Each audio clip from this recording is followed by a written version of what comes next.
Okay, Rachel, we are live. Do you want to take us away?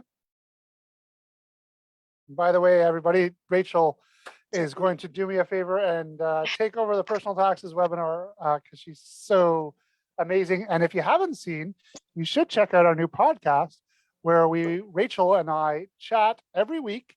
It's called Octane. You can find it on Spotify and iTunes. And Rachel's been doing an absolutely amazing job with communications. And so she's taken over the personal taxes Thank you, webinar. Andrew. Much appreciated. Well, thank you. Andrew, if you don't mind, I'm just going to do a bit of an intro. Do you mind enabling my video share so that I can just introduce and start off the webinar? You should be able to show your video. Oh, sorry. I know what the issue is. I got to make both your accounts co-hosts. Thank Try you. now. All right, excellent, perfect. Okay, thank you so very much. Okay, so thank you everyone for logging on. I do see that we have a few people on. We're just gonna wait a few more minutes, if you don't mind, to kind of get a few additional attendees, and then we can go ahead and get the ball rolling.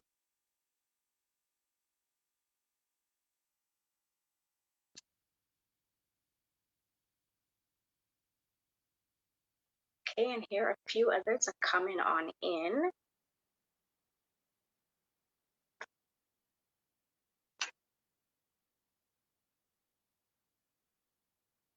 Okay, so I'm going to ask the attendees that are currently here, are you guys able to see my screen okay? Do you want to just say yes, no, hand up? Yes? Okay, wonderful. Yes, we can. Perfect. Thank you so very much. Okay, so thank you very much, everyone, for logging on for our webinar today. My name is Rachel Stedman, and I am Head of Customer Care here at CPA4IT. So today I'm just going to walk you through a little bit of, what it entailed in terms of preparing your personal tax return, as well as what's new for the 2021 tax year. So we'll go through, several questions, like the top questions that individuals have in regards to filing their tax returns here in Canada. And I'll walk you through the entire process, and then towards the end we'll definitely open up to Q&A. So if anybody has any questions, we'll be able to definitely walk through everything and have a better understanding and a better sense of what you need to deduct, or what you can, I should say, deduct, and what's your obligations from CRA. So let's start. Okay, perfect. All right, so let's talk a little bit in terms of, well, who are we? So we are CPA4IT, which is a professional firm that has been specializing with independent contractors since 1984. So, a lot of our clients are, the one-man, one-woman company, self-employed individual. Okay, we're of course member of the CPA, and we've actually had quite a few accolades over the years in terms of being a member of the NACCB, receiving top 50 Cloud Accountants Awards, and of course we are ISO 9001 registered, which means that we have a series of processes in place from a quality management system that allows us to make sure that we're doing all the checks and balances to ensure that we are processing your tax return efficiently and accurately. Okay, so in terms of our questions for the day, what are we going to touch upon? So there are, again, those 7 top questions that individuals have, such as, do I need to file a tax return? When is my tax return due date? Can I get help preparing my tax return? How should I prepare my tax return? When will I get my notice of assessment? When will I get my refund, and or when do I have to pay my taxes by? And lastly, what's new for 2021? Okay, so we're definitely going to dive into each of these questions so that each individual has a better understanding of what needs to be done. Okay, so when we're looking at, do I need to file a tax return? So the answer to that question is yes, you do. Okay, now definitely on CRA's website, there are ways to be able to, determine your tax obligations and whether or not you need to file an income tax and benefit return. But essentially, anybody that is a Canadian resident for tax purposes, so not necessarily an immigration, but tax resident for tax purposes. So that could be an individual that is a permanent resident. It could be an individual that is here in Canada on a work permit. As long as you are working and generating income here in Canada, you are required to file a tax return and declare the income that you have received. If your income was tax exempt or you have no income in Canada this year, you still have to file your taxes to get the benefits and credits you might be entitled to. So, I know for most individuals, they think, well, I have no income, I'm not required to file a tax return. Now, although, yes, the concept of filing an income tax return is to declare income and, pay your dues in terms of your income taxes, but there are individuals that do not receive any income, but you are still entitled to a variety of tax credits and benefits. So there is that benefit in filing that tax return. And so you are entitled to get things such as the Canada Child Benefit, the GST HST tax credit, the working income tax benefits, the guaranteed income supplement, and the climate action initiative. So these are all different benefits, again, that individuals are entitled to receive regardless of whether or not they have any income that they have earned. So it is definitely beneficial for you to ensure that you're getting those taxes done. So the next question, when is my tax return due? So for most individuals, the income tax and benefit returns are due on or before April 30th. So as an individual, our tax filing period is always going to be January 1st to December 31st, or for individuals that are new to Canada, from the date you became a resident till December 31st. That's typically what you're looking at, your tax filing period. Okay. For self-employed individuals and their spouse or common law partners, you actually have up until June 15th to file the return. However, any balance owing must be paid on or before April 30th to avoid interest. So again, going back to if you're self-employed, although the Canada Revenue Agency is saying, sure, no problem, you can file by June 15th, you're still required to pay any money owing to CRA by that April 30th timeframe. If you do wait to file and pay your taxes by June 15th, there will be a certain amount of interest that will accumulate from May 1st up until when you actually make that filing and process that payment to CRA. So, although you have that little bit of extended time frame, we still definitely advise clients to, at least file and pay by April 30th to avoid having to be making any additional, payments to CRA. If you or your spouse or common law partner carried on a business whose expenditures are mainly for a tax shelter, you have to send in your return no later than April 30th. So again, going back to a few caveats there. For deceased individuals, if you need to file a tax return for someone who has died, the due date for their return will depend on the date of death and whether the person owned a business. So typically it's a little bit more complex in terms of filing that deceased return. So you might want to seek the assistance of a professional to have that filed so that you make sure that you are filing that on time and accurate as well. So the next question, let me go back here. Okay, so the next question, can I get help preparing my tax return? And the answer is yes, you can. So I know some individuals feel comfortable filing their own tax return. Typically, if it's a simple return where you maybe have a T4 slip, maybe a few deductions and RSPs, so very simple tax return, you of course have the option to file that on your own. You can do that. There are a variety of tools that are available online that you can process from the comfort of your home. But if you do need help with someone assisting you with your tax return because your tax return is a little bit more complex and you feel that it's not something that you can do on your own, there may be help that you can get for free. If you have a modest income and a simple tax situation, a volunteer from the Community Volunteer Income Tax Program may be able to complete your income tax and benefit return for you for free. This service is offered all year round. But from February to April, community organizations across Canada host free tax preparation clinics to help eligible individuals. So again, this program is typically catered to individuals that are in a bit of a lower income tax bracket. So if you are in a higher income bracket and you have a more complex tax scenario, such as, again, maybe you have rental property, you have investments, capital gains, losses, etc., you might want to seek the assistance of a professional accountant to be able to help with filing that tax return. The next question, how should I prepare my tax return? Okay, so that's where we're definitely going to dive into a lot more information that's, in terms of what do I have to do. So there are about 7 steps which we've identified to help you to ensure that you are processing your tax return. So one of the first steps is to collect all your information and supporting documents that show your income and that support any deductions and credits you plan to claim. So to fill out your return, you need all your tax information slips. So your tax information slips are those T slips, T5 slips. So those slips which are typically submitted to CRA on your behalf. So if you're an employee and you've received a T4 slip, that information has been submitted to CRA, and that is also something that your employer would be providing to you. If you have any T5 slips as well, that is information that is submitted. So T slips in particular, they are slips which have your social insurance number and which are submitted to CRA on your behalf. Now, those slips are typically due by to be submitted to CRA by February 28th.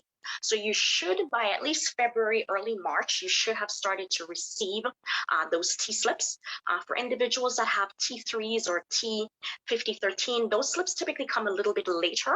Okay, and if for your individual that has maybe moved and you have not received all of your T slips, if you have access to your online CRA account, you will be able to log on and be able to see all those slips that have been issued to CRA on your behalf. So once you have those slips, that is what you're going to be ensuring that you're utilizing for your preparation.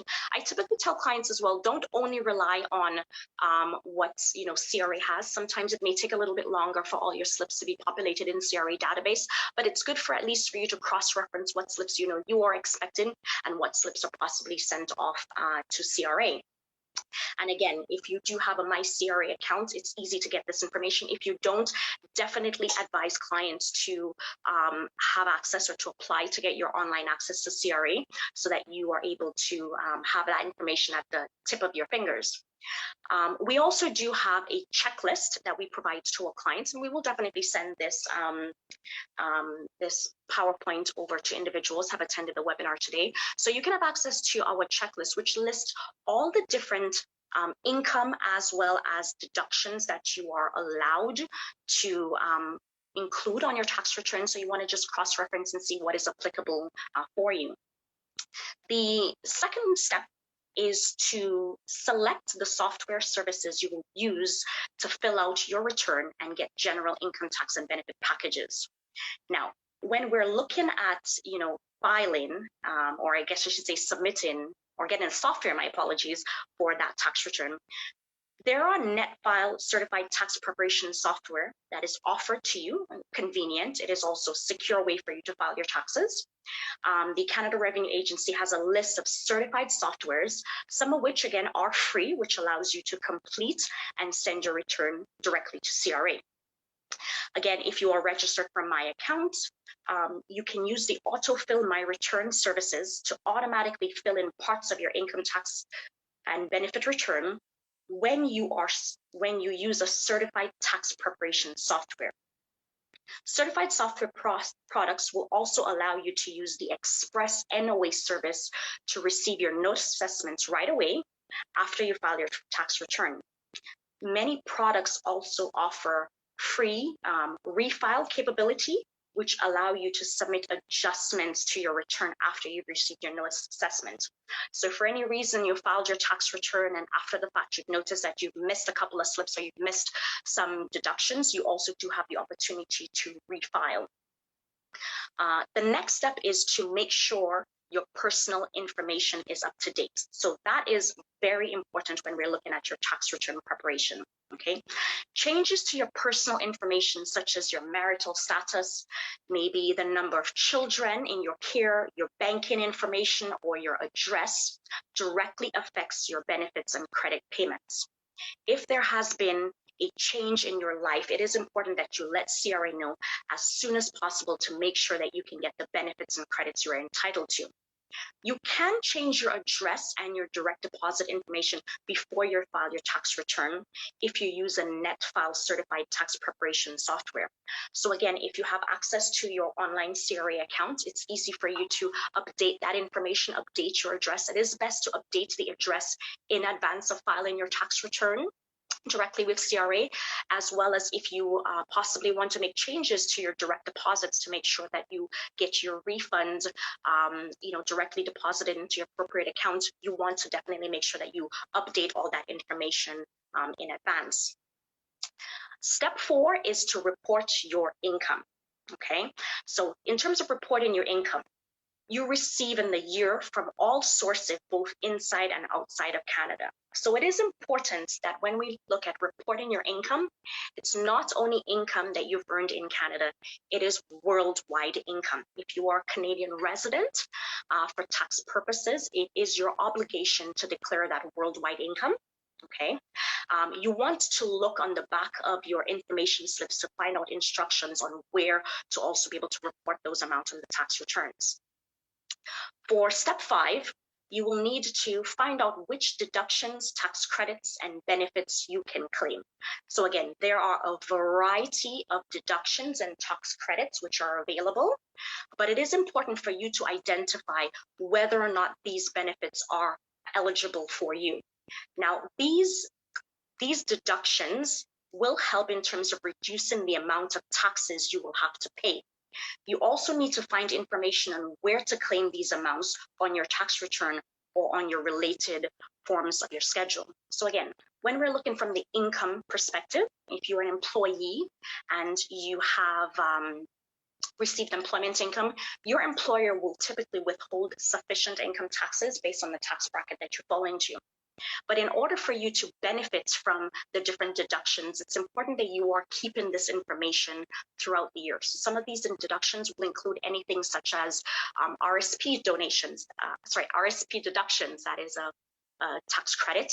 There are certain things such as donations, maybe medical expenses. Medical expenses, for example, they do need to be over 3% of your income, but there are a variety of different deductions that are eligible for individuals. So it is important that you make sure that you find out what are available and which are applicable to you so that you're not missing out on any of these, which will help in terms of, reducing your tax liability and, getting that little bit of that refund from CRA when you're filing your tax return.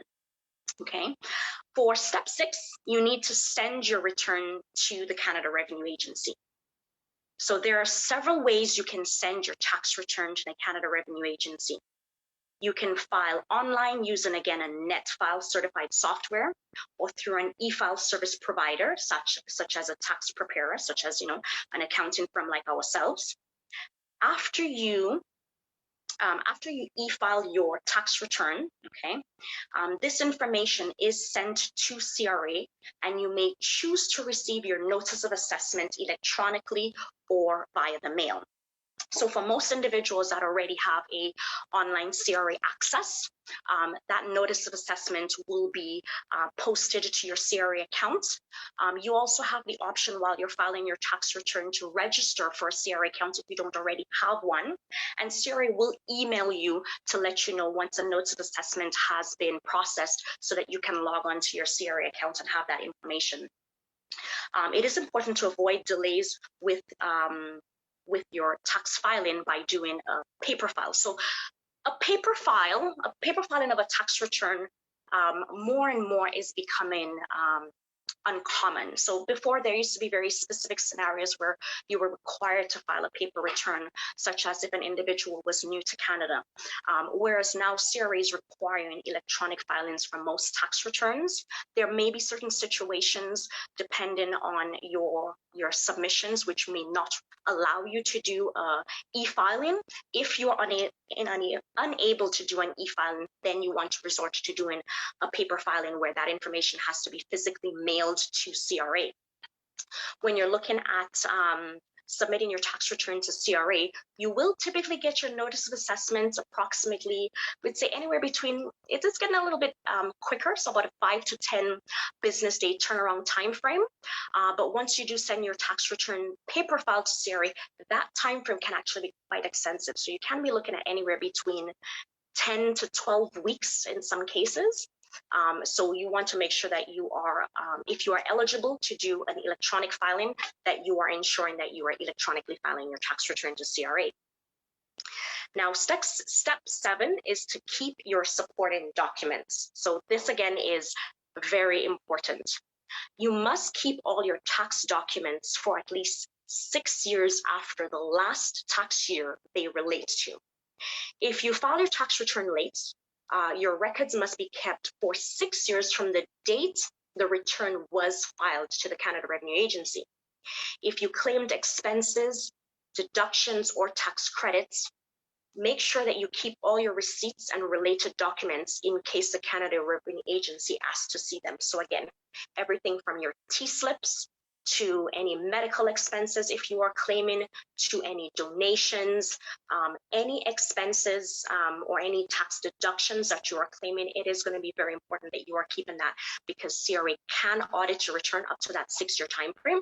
And if when CRA audits your return, you do not have that supporting documentation to maintain that deduction, CRA can deny that claim and you can be reassessed and hence be required to pay taxes for that reassessment.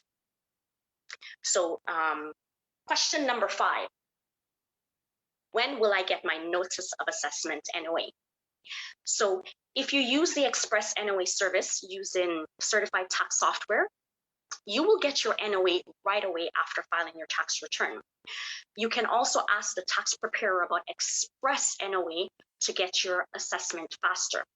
Otherwise, you can expect your NOA within, again, that 2-week time frame, as I said, that 5 to 10 business day time frame after filing electronically, and 8 weeks if you file a paper file. If you receive your NOA online, you can get your NOA online with the online mail. It is a fast, easy, and secure way to manage your CRA mail. And there are different ways you can register. So again, as we mentioned, you can log into your you can log into My Account or My CRA mobile web app. You can enter your email address when you're filing your tax return, or through your tax preparer. So there are definitely a variety of ways that you can register to have access to your CRA accounts. So next question, question 6, when will I get my refund, or when do I have to pay my taxes by? So you can verify, in terms of from a refund standpoint, you can verify the status of your return or your refund when you log into your My Account or My CRA mobile app. So you should be able to receive your refund within an 8 to 10 business day time frame after your return has been e-filed. So again, it's going to be very important that you ensure that if you have set up for direct e-file or direct refund through CRA, that you have updated your banking details so that that information is being deposited into your account correctly. If you do have any balance owing to CRA, in order to avoid interest or penalties, you need to pay the balance you owe in full on or before the April 30th deadline. And there are a variety of ways to be able to make your payments directly to the CRA. So I definitely advise clients, especially when you owe any money to CRA, or whether you think that you're self-employed and you know that there are no taxes are withheld, so you think that you're going to have any money owing to CRA, it is important that you ensure that you are filing your taxes and knowing what your payments to CRA are due in a timely fashion. If you are waiting on April 30th to make that payment to CRA, there might be a likelihood that, depending on how much money that you owe to CRA, if you're trying to make the payments through your banking, through your financial institution, you may have a daily limit on how much you can make a payment, so which means that you might need to make that payment in increments. You also don't want to wait till April 30th to be making that payment, because your financial institution, although you may make that payment on the 30th, they may actually post that payment payment onto the next business day, which would mean that that amount would be late. So it is going to be very important that you file your tax return early enough so that you know whether you're getting a refund or whether there's any balance owing. So it gives you sufficient time to be able to make that payment to CRA, and that it's not going to be considered late as received by CRA. If you do have a sizable amount of money owing to CRA, and you think that you're unable to make that full payment, you can reach out to the Canada Revenue Agency to make a payment arrangement.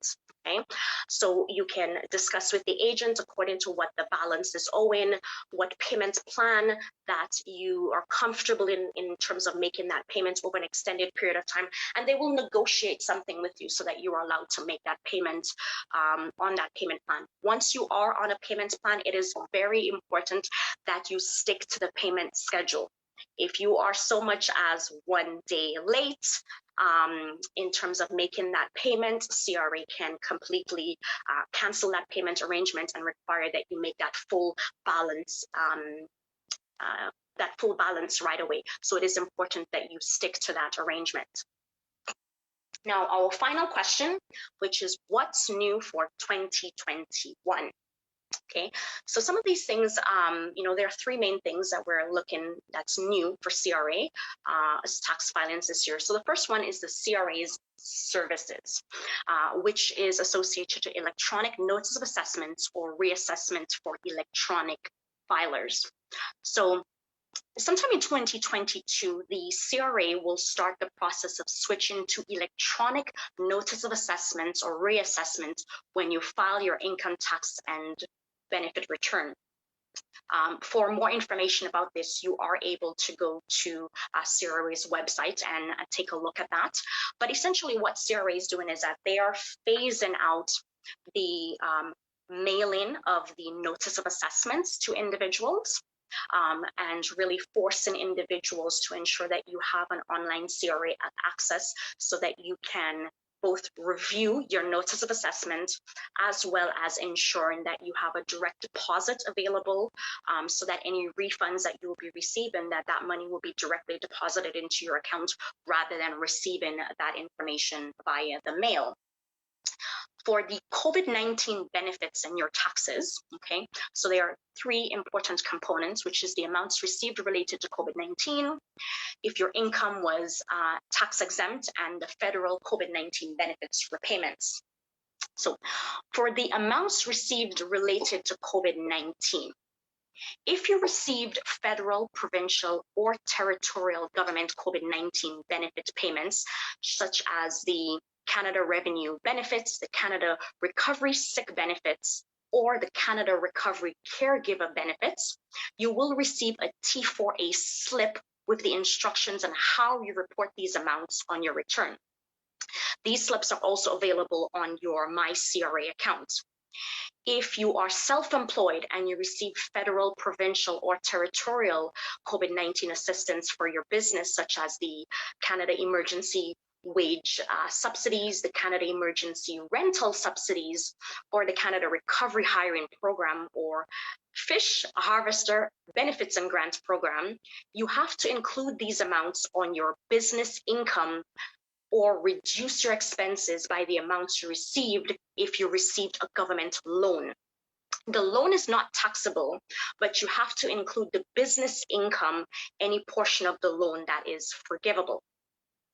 If you also receive the CRB, you may have to repay all or part of the amounts received if your net income after certain adjustments is more than 38,000. So that is the key number.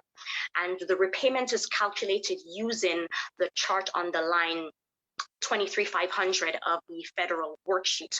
So this information that you can definitely look at online to see how you can, how you report that information. Now, if your income was tax exempt and you receive the CRB, CRCB, or CRSB income is eligible for tax exemption under the Section 83 of the Indian Act. And you must complete the Form T19, which is the income exempt form from tax under Indian Act. And after you file your 2021 income tax and benefit return, or simplified return to claim the tax withheld on the CRB, CRCB, and CRSB payments. Again, for more information on that, you can take a look at the taxes and benefits for Indigenous people.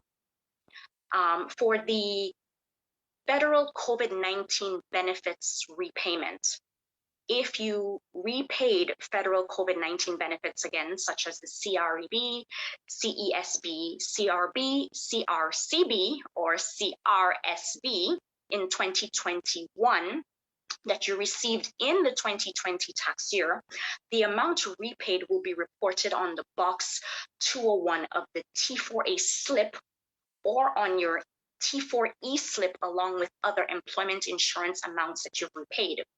So you can choose to claim a deduction on your return for the repayment in the year that the benefit was received or in the year that the benefit was repaid. So you have a few options there. And you may also choose to split the deduction between the 2 years as long as the total deduction is not more than the amount repaid. And again, for more information on that, you can also look at line 23 to 10 or the COVID benefits on your taxes, which is on the CRO website. Lastly, for the individuals and families. So the Canada Worker Benefits, which is the CWB rates and income threshold have changed for the 2021 tax year. There is a new secondary earner exemption that has been introduced, and it is important that you take a look at the Schedule 6, which is of the Canada Worksheet Workers' Benefits for your specific province or territory to view those thresholds. And as well, there are also changes associated to the zero emission vehicles. So the definition of a zero emission vehicle has changed for vehicles acquired after March 1st, 2020. A vehicle may still qualify as a zero emission vehicle if the vehicle was subjected to a prior capital cost allowance, which is a CCA, or a terminal loss claim, provided that the vehicle was not acquired by the taxpayer or tax deferral rollover basis or previously owned by or acquired by a taxpayer or non-arm's length person or partnership. So I know that's a bit of a mouthful, but again, you can definitely take a look at the guide T4002, which is the Self-Employed Business Professional Commission Farming and Fishing Income. And if you are self-employed, you can also take a look at the guide, the T4044, which is the employment expenses if you are claiming employment expenses.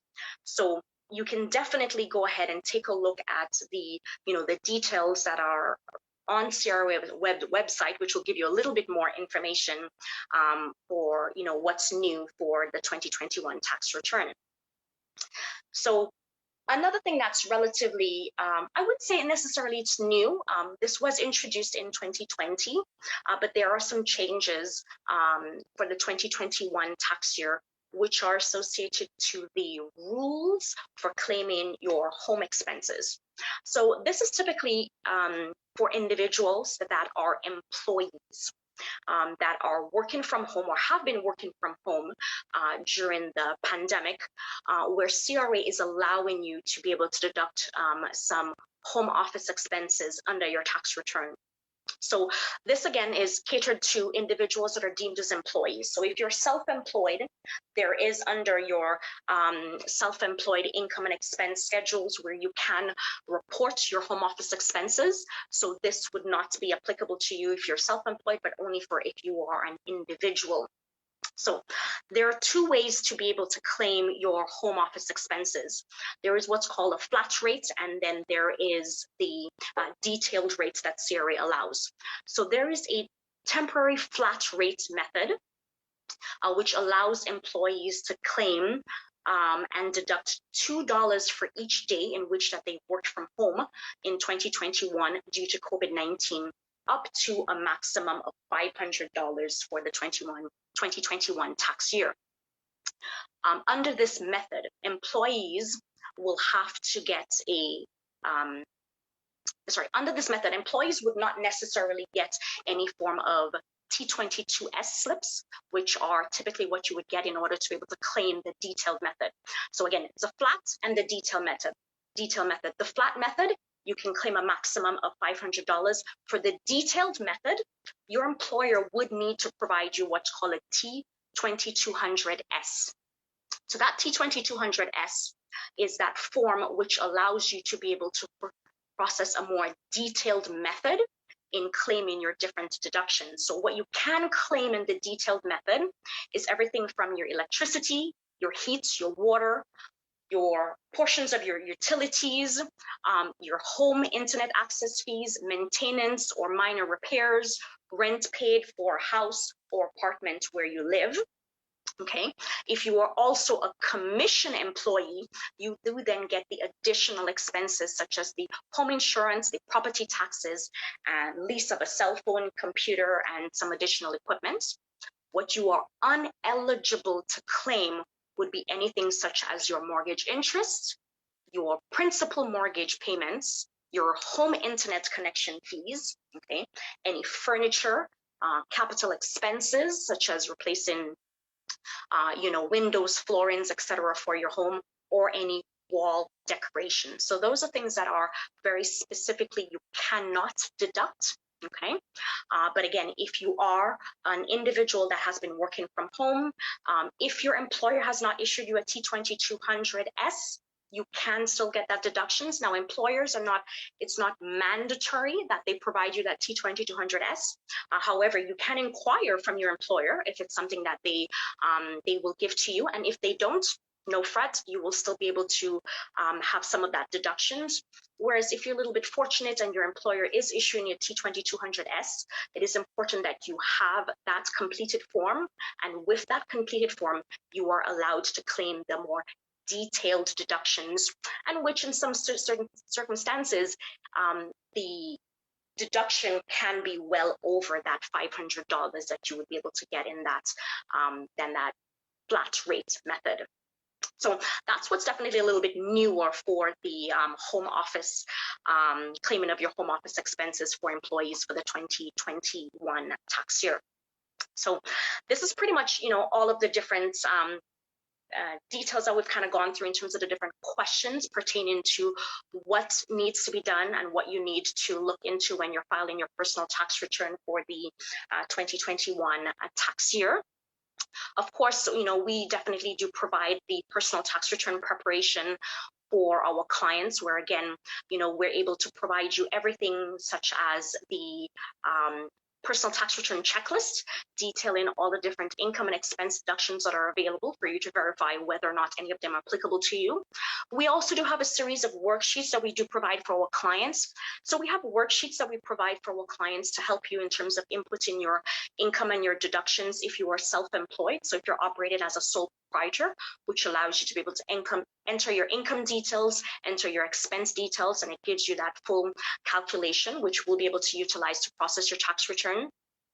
And we've also provided a worksheet for individuals that are also receiving a T2200 or T2200S. So again, allowing you to be able to input all of your income and input all of your deduction information, and then provide that over to our firm so that we can process your tax return. I know we are coming, quite near to the April 30th deadline for the first personal tax return preparation. So we definitely advise clients, if you've not already done your tax return, it is important that you really get a head start on that, okay?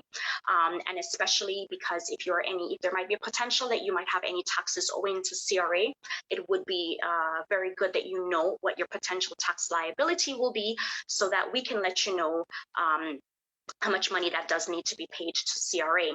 A lot of the work that we do, of course, is cloud-based. So for a lot of our clients, we do provide you with a client portal, a secure portal, which allows you to be able to upload your information and provide to us so that we can process your tax return.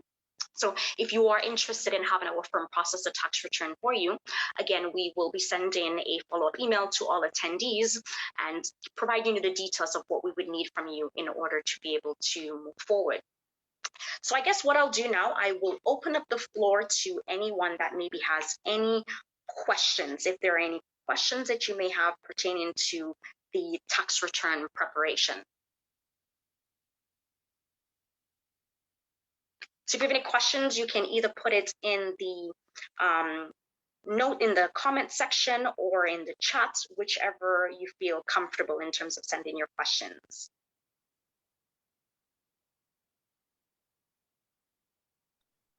Well, Rich, I really do appreciate you taking on this webinar for me.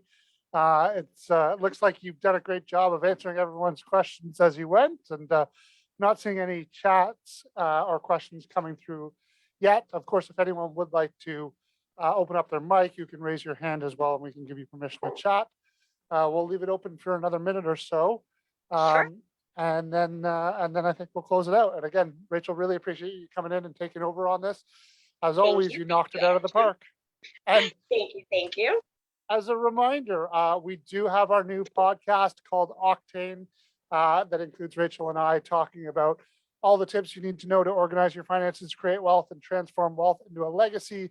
You can check it out on Spotify or iTunes, as well as we do share the links in our blog posts as well, and our monthly newsletters. So Rachel, I guess it doesn't look like there's any questions today. Once I again, hope I've answered everybody's questions. I guess sometimes it's a sign of a good job, I guess, when not too many questions in the end. So so I am thankful for everyone that was able to attend. Again, we will send you a bit of a follow-up email with the slide deck, as well as if you are interested in processing your tax return with our firm, we'll send you a little bit of information on that as well. Right. And you are seeing the kudos come through. So no questions, but people say nicely done, Rachel. And I couldn't agree more. Thank you. Thank you so very much. Okay, have yourself a wonderful day, everyone. Have a good one too, Andrew. Okay, you too. See you in a bit, Rach. Bye for now. Thank you. Bye-bye.